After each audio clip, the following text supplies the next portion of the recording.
Membership fees apply after free trial. Cancel anytime. Can I be real with you for a second? That goal you have to exercise and eat better, you really can do it. But nobody is going to do it for you. Nobody is going to push you out of bed to work out. Nobody is going to make you eat better. But here's the thing. Nobody has to.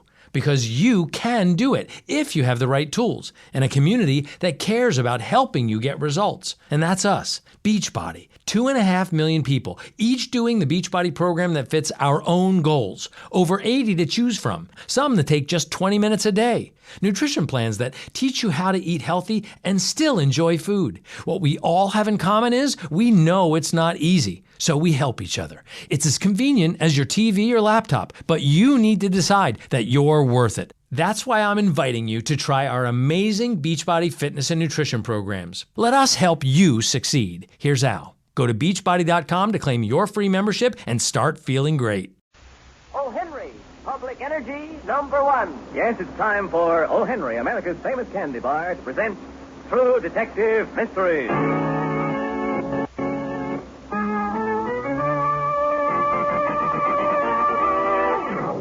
And now, O. Henry, America's famous candy bar, brings you John Shuttleworth.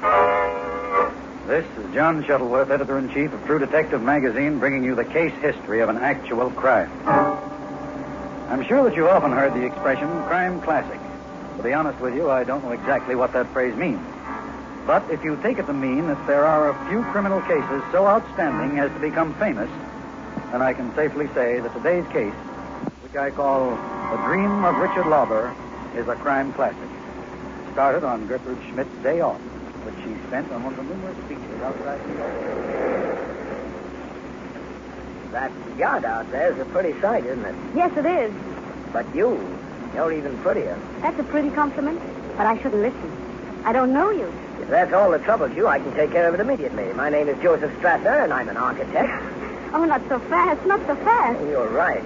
We should sit down somewhere where it's cool and comfortable and get to know each other. Oh, I don't think that... Oh, come along. It's such a beautiful day. There's no harm in a cold drink. My name is Gertrude Schmidt, and I want to have a cold drink with you. Good. We should be friends. We both come from Germany. You too? Oh, yes. I came here when I was very young, but I've always wanted to go back. My father didn't want me to come here. He said I should stay home and settle down and get married. But I had other ideas. But you certainly believe in marriage. With the right man? What woman doesn't? But you haven't met the right man yet. Not yet, at least. Perhaps you have met the right man today. You always talk this way to girls you've just met? No, only to you. Because we're going to see a lot of each other.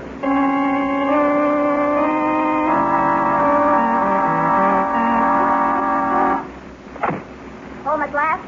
It's about time. That's a fine greeting. Look at you. Look at your stockings. Don't I give you enough money to dress decently? I'd rather you made me poor than the husband of a slatter. Hold your tongue. You have your nerve coming here at 10 o'clock, leaving me to take care of the children and keep your supper warm for you since 6. How do I know where you've been? I was a fool to marry you. So you were a fool to marry me. I'll beat you until... What's stopping you? Give me my supper and stay out of my sight.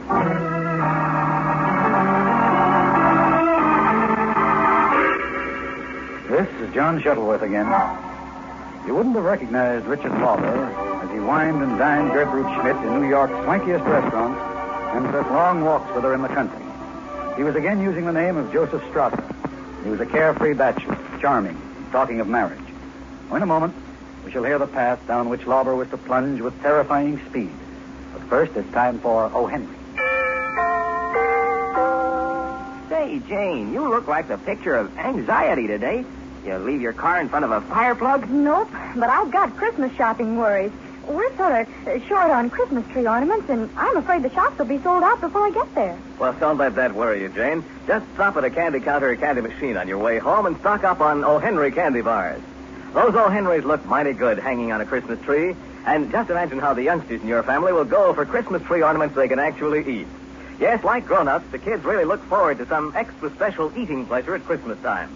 The kind of mellow, deep-down eating enjoyment you always find in O. Henry's mouth-watering blend of thick, rich fudge, smooth, buttery caramel, crisp, fresh-roasted peanuts, and pure, real milk chocolate. So remember, for some special holiday happiness, Decorate your Christmas tree with real eating fun. That's O. Henry, Public Energy #1. Thank you. Now back to our True Detective mystery.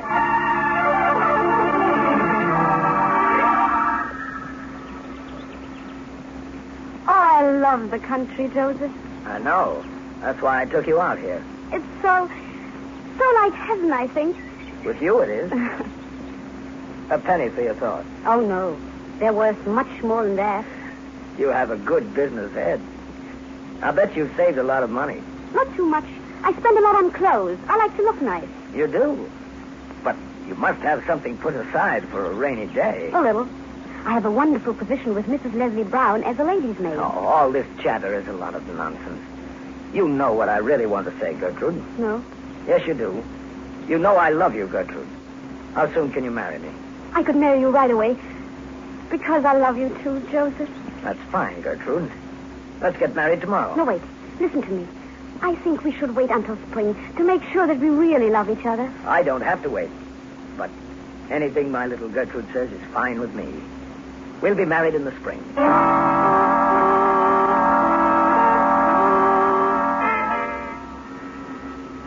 I'm going to Germany. But why? What for? What about your job? Things aren't too hot down at the factory now. I think I may be able to make some contacts there that'll help me. When will you be back, Richard? I'm not sure. A few months, maybe longer. But don't worry. I'll see that you and the children are taken care of.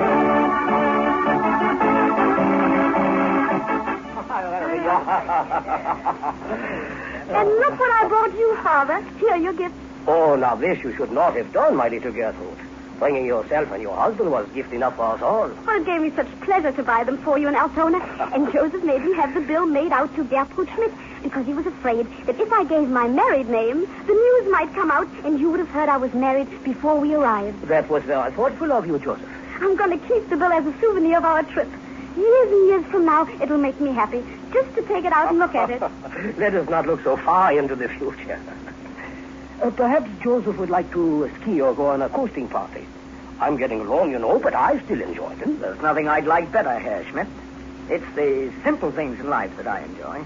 And speaking of the simple things, if Gertrude would go out in the kitchen, make us some sandwiches and bring in the beer, Joseph and I have some man talk to do. Certainly, Father.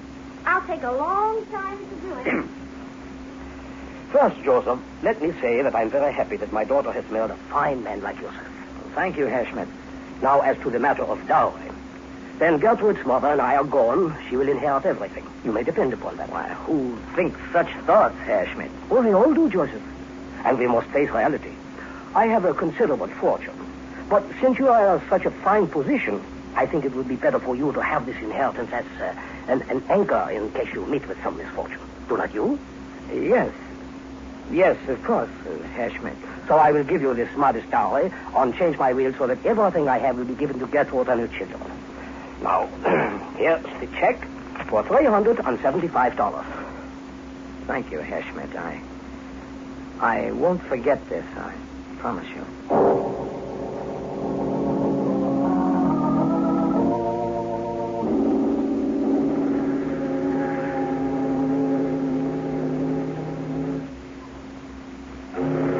Won't you tell me what's the matter, Joseph? Oh, if I don't smile at you and kiss you and hold you and tell you I love you, must something be the matter? Oh, no, it isn't that. I thought at first it was because you didn't like my father and mother. But now we're docking back in America, and you haven't changed. I'm moody, that's all. But why, darling? We have our life ahead of us.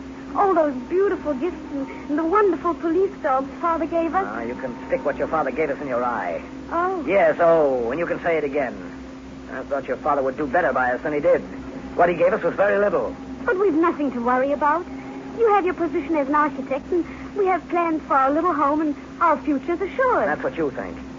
Joseph, what color shall we make the nursery? There's not going to be any nursery. Why?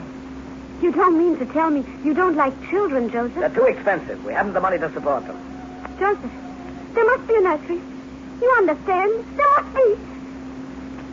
All right, Gertrude. Don't get excited about it. Go to our cabin and get fixed up. We're almost done. All right, Joseph. But remember what I said. Mr. Star, where should I send the trunks and those German police dogs? Oh, yes, Stewart. Glad you asked me. Send the trunks and the dogs to Mrs. Richard Lauber, 563 Wabash Avenue, Jersey City.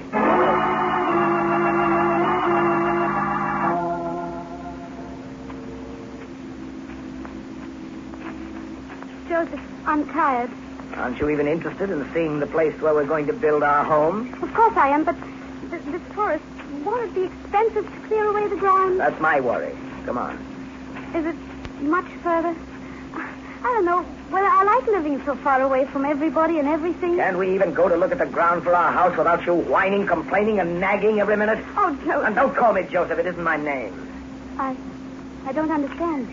Why'd you talk like that to me, Joseph? I'll tell you what I mean. My name isn't Joseph Strasser, and I'm not your husband. I'm married to another woman. Oh, no. And I have 2 children. I married you because I was crazy about you. But now I see that you're no different than the ugly women. Please, Joseph, it's not true what you're saying. You're just trying to hurt me. It is true, every word of it. Look at me and you'll see. No. Oh, Joseph, I know that you love me. You still love me because I love you. I'll never love anybody else, Joseph. Please, don't look at me like that. It's done. It's finished. I'm free of her forever. Forever.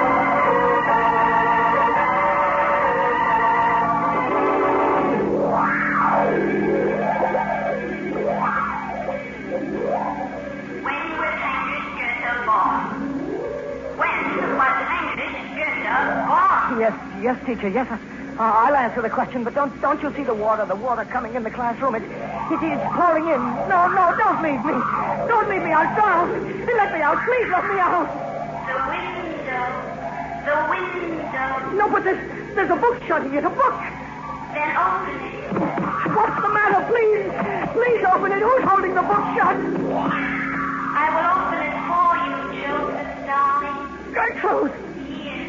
Read what it says, Joseph, darling. No, don't make to me. With breathless speed like a storm in chase, I took him up and ran. There was no time to dig a grave before the day began. In a lonesome road, so deep, I hit a murdered man. Yes, the dream of Eugene Aram. I know that poem, but open the book. Then you read, Joseph. You read. And how the sprites of injured men shriek upward from the sod. Aye, how the ghostly hand will point to show the burial plot. And unknown facts of guilty acts are seen in dreams of God. That's true, Joseph. Now open the book. Open it up and let me out. Richard, wake up. Hilda, I'm all right. I'm safe in bed. You were having that same dream again. Yes, I was. Maybe you should see a doctor. No. I've got to do something about it, though.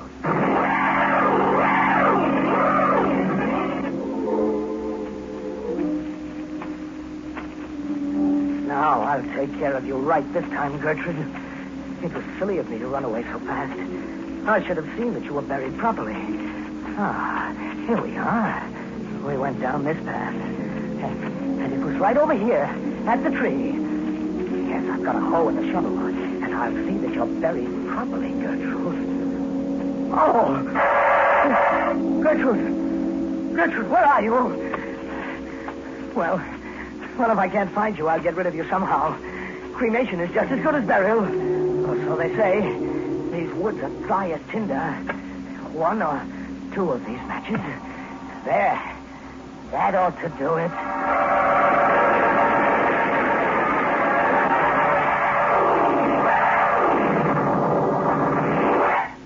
A medical examiner says the woman was dead a year. I know. You'd think someone would have missed her. Someone would have reported her as missing. Maybe someone did.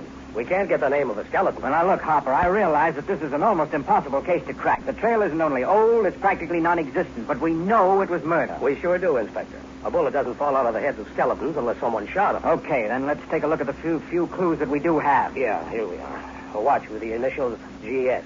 Yeah, uh-huh. And the hand stopped at 12:30. But when? A year ago? What day? Was it 12:30 at night or in the daytime or what? Well, What did you find, Inspector? you know the regulators on watches, Harper? You mean the little hand that turns to either fast or slow? That's right. This is a German watch. How do you know that? Because on American watches, the hand is turned either to F or S for fast or slow. But in German, it's A and R for accelerando or retardo. But that's not German. I know, but all watches made in Europe are marked that way. Well, an education helps all right, Inspector. But what does that prove? Nothing, only that it's a German watch. So now let's see that scrap of paper we found. All I could figure out that it's a bill of sale. Yes, did you look at it under the ultraviolet light? Sure. Brought out some writing. Eric Schaefer, Altona. Hey, maybe it's spelled wrong and it should be Altoona, Pennsylvania. I don't think so, Hopper. Remember the watch. Let's get an atlas and see whether or not there's an Altona in Germany. The atlas showed an Altona in Germany, and I checked with an Altona city director in the library and found there's an Eric Schaefer who runs a store there. Great work. Send him a cable asking if he's made a sale within the past 5 years to any woman with the initials G, S, and who, to his knowledge, had come to America. But isn't that an awful long shot, Inspector? You bet it is, but this whole case is a long shot. Look how far back we're working. Send that cable. Got it, Inspector. What, Hopper? The cable from Eric Schaefer. Here, read what it says. 2 years ago, on February 8th, I sold to Fräulein Gertrude Schmidt of Vida a blanket, tea tray, corkscrew cutter, and bread basket. So, the woman's name was Gertrude Schmidt? Right. I'll go out and get to work on it. Check the missing persons list. And I'm going to send another cable.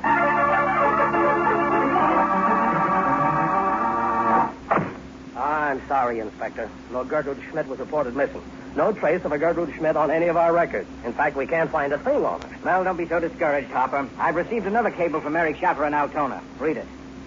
Adolf Schmidt, father of Gertrude Schmidt, says Gertrude Schmidt married Joseph Strasser and sailed to the United States March 27th on liner Rosencrantz, intended to stay at Hotel Renard. You see how that helps? Now we'll cable him for a picture of Strasser.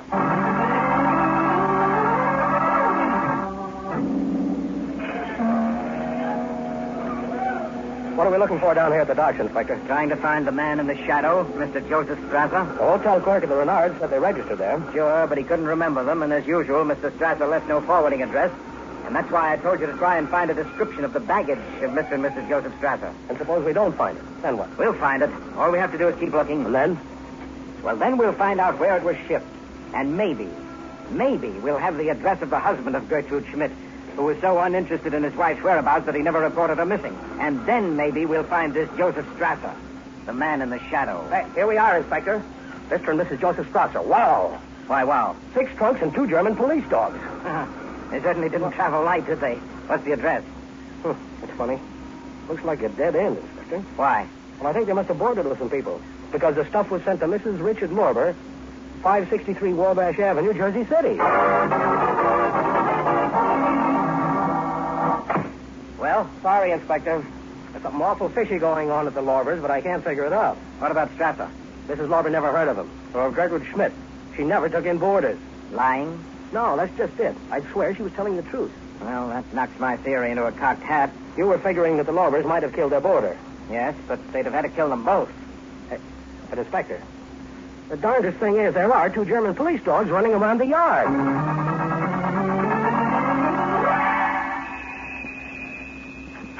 Yes? Mrs. Lorber? Yes. I'm from the Board of Elections. There's been some mix-up about the names of the people living in this house. Is there a Joseph Strasser here? No, and there must be a mix-up. This is the second time people have been asking for him. Well, you see, we'd like to get this straightened out once and for all. Just who does live here? Just me and my husband, Richard Lorber, and our 2 children. I see. I'm sorry to bother you, but do you have a picture of your husband? Why, yes. In the family album. I'll bring it for you. I'd appreciate that. I'll be right back. It's right here on the table in the hall. Now, here it is. Here are several pictures. Isn't my husband a fine-looking man? Yes, he certainly is. Thank you very much, Mrs. Lorber. I'm sorry to have bothered you.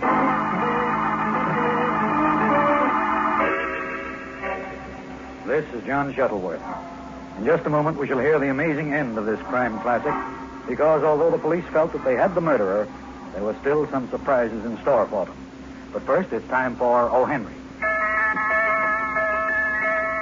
Say, you hear that Christmas music, Jane? I hear it, Danny. And what's more, I like it. It makes me think of parties and presents, families and friends and feasting. Yes, it's holiday time again. Time to greet old friends and make new ones. time to remember that a very important part of the Christmas celebration is the pleasure of really good eating. The kind of delicious, deep-down eating enjoyment you find in every O. Henry candy bar. Yes, for the heartiest kind of holiday treating, there's nothing like that mouth-watering O. Henry blend of soft, satisfying fudge, smooth, chewy caramel, crisp, fresh-roasted peanuts, and pure, real milk chocolate. Believe me, all that marvelous flavor adds up to a taste thrill made to measure for any holiday celebration. And remember, not only Christmas, but every day is merrier with the very top in eating fun. That's O. Henry, Public Energy #1. Thank you. Now back to our True Detective Mystery.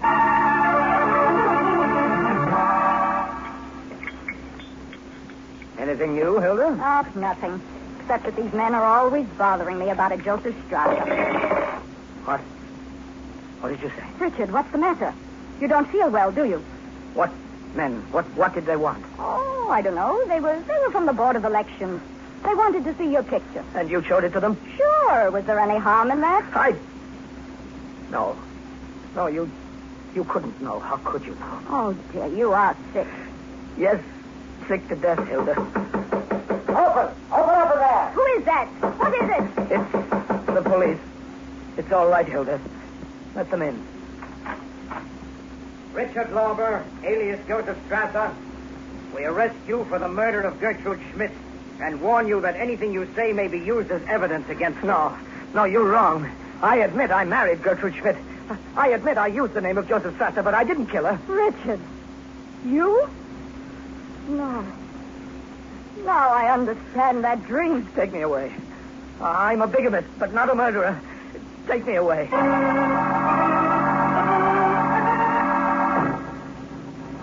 Tough. Inspector. How do you think Lauber killed that woman? As sure as I'm standing here, Inspector, we're going to have a lot of trouble proving anything except bigamy. Yes, I know. Lauber's story about her walking in the woods and being shot by accident by a hunter might just be true. Ah, but it isn't. I know it isn't, but Harper, we've got to have a confession. And I have an idea. Mrs. Lauber gave it to me. Mrs. Lauber? Yes. Take Lauber up to the attic room. Leave him alone there with nothing but a candle and lock the door.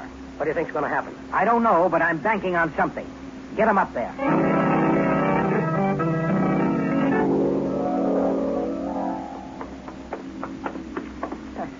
What are you going to do with me? Why are you putting me in this room? Relax, Bud. Just going to sit here and cool off for a while. But I don't like this room. I want to go back to my cell. You will. Just sit here for a little while and think. Bye-bye, buddy. Pleasant dreams. Oh, this is nonsense. I have nothing to be afraid of. It's an empty room. I'll just sit down here and wait. No, stop it! I better walk around. Keep talking.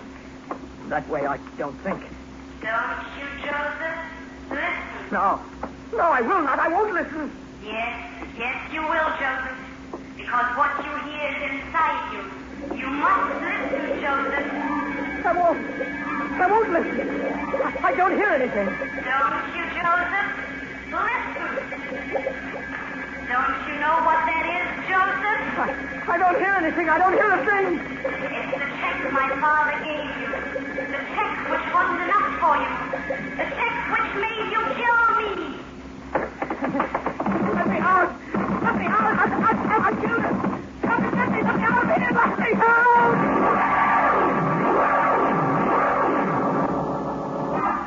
This is John Shuttleworth. Richard Lauber confessed, was tried, found guilty, and paid the supreme penalty for his horrible crime. At the trial, a number of startling facts were revealed. Lauber was unable to find Gertrude's body when he searched because, as medical evidence established, she had not died immediately, but had stumbled almost half a mile, attempting to get out of the forest before death overtook her. And the most miraculous thing of all was that the bill of sale had not been completely burned because it had been protected by her body. So, once again, it was proved that murder, though it hath no tongue, will speak. Except for the use of fictitious names and places, this was a real story of a real crime solved by real people, with a real criminal brought to justice. But there are still criminals at large, and as editor-in-chief of True Detective magazine, I offer $500 reward for information leading to the capture of Charles Henry Leeper, 1 month from the date of this broadcast, and as a direct result of listening to this broadcast. Charles Henry Leeper, is wanted for investigation in connection with the murder of Frank Risotto, a Cheyenne, Wyoming taxi driver, on the night of March 5th, 1947. The motive is suspected to be robbery, as Risotto was known to have approximately $200 in his possession. Charles Henry Leeper is 24 years old, 6 feet in height, weighs 180 pounds, has hazel green eyes and brown hair. Leeper has the following marks of identification: left arm shorter than right arm, a 6-inch scar on upper left arm. If located, notify Sheriff N.E. Tuck, Laramie County, Cheyenne, Wyoming. On no account call your local radio station, but notify Sheriff N.E. Tuck, Laramie County, Cheyenne, Wyoming. Then get in touch with John Shuttleworth for the $500 reward. Be sure to listen again next week when O. Henry brings you John Shuttleworth with another thrilling dramatization of an actual crime from the pages of True Detective magazine. Read True Detective magazine, the current issue of which is now on the newsstand for your enjoyment. True Detective mysteries are written and directed by Murray Burnett. Music by Paul Taubman. The part of John Shuttleworth is played by Richard Keith. Your announcer is Hugh James.